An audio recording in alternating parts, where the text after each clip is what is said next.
தேதி புதன்கிழமை தொடக்க புத்தகம் 15வது அதிகாரம் 1 21 உள்ள வசனங்கள். அது மிகச்சிறப்பாய் 17வது வசனம். ஆண்டவர் ஆபிரகாமோடு உடன்படிக்கை செய்து கொள்கிறார். அவர் துண்டித்த உடல்களை பறவைகளை தின்ன வந்தபோது ஆபிரகாம் விரட்டி அடைத்துக் கொண்டிருந்தார். கதிரும் வரை ஆபிரகாம் புறக்க வந்தது.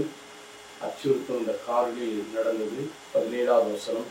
கதிரவன் மறைந்ததும் இருள் படர்ந்தது.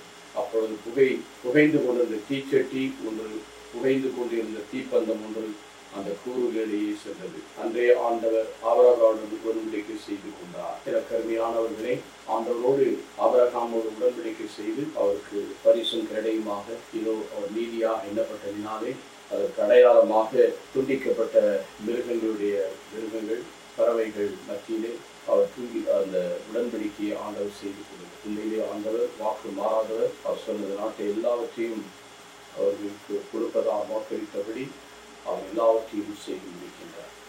எனக்கு அருமையானவர்களே, இன்றைக்கு இறைவன் நம்மோடு ஒவ்வொரு நாளும் உடன்படிக்கை செய்திருக்கக்கூடிய ரத்தத்தினாலே இது கூட புதிய உடன்படிக்கையின் ரத்தம் பாவ மன்னிப்புக்காக எல்லாருக்காக சிந்தப்பட்ட ரத்தத்தின் வழியாய் நம்மோடு உடன்படிக்கை செய்து நம்மை தூய்மைப்படுத்தி நம்மை அவருடைய உறவுக்குள்ளும் அவருடைய ஆசிரியருக்குள்ளும் நம்மை வழி நடத்துகிறார். இதைக்கும் நாமும் விசுவசித்து ஆண்டவருக்குள் நாம் அவருடைய உடன்படிக்கை கடைபிடித்து வாழ்ந்தோம் என்றால் உண்மையிலே அந்த கடவுளுடைய அன்பு நம்மை முழுமையை ஆட்கொள்ளும். இதன் வழியாய் நாம் நிறைவுக்குள் அவர் நமக்காக யாவையும் செய்து முடித்தார்.